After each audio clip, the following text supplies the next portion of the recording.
there's a folk singer named Utah Phillips who came through Madison, and he mentioned having been through Madison before and having been intrigued by a character who he knew only as Snowball, who he had seen washing windows, I believe, on State Street.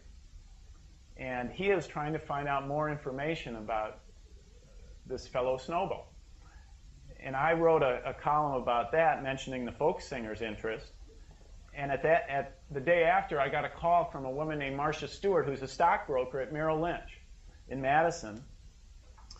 And she had, as it turned out, had become fascinated in reading the obituary of this Snowball, whose real name was John Riley, back in the 70s, and done a lot of research on him. And she had done literally dozens and dozens of hours of interviews of people who knew John Riley, Snowball.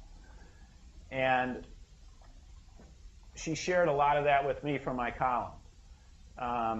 He was an African-American guy who came, they thought no one was, he didn't talk a lot about his past, but in her interviews, Stewart learned that Riley was a hard worker, construction usually, sharp dresser, a lover of trains, horses, sports, and women.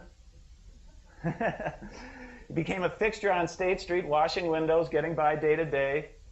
But he always loved clothes, and he would go to McNeil and Purnell and buy like a necktie for 25 bucks, a silk tie, a ton of money in those days, and buy it on layaway, and he was always good for it. And one of the more interesting things that happened after John Riley Snowball died in 1975 is an artist did a pen and ink drawing of him that Moyer Art turned into a postcard, and it sold. They printed 2,500 of them, and it sold out.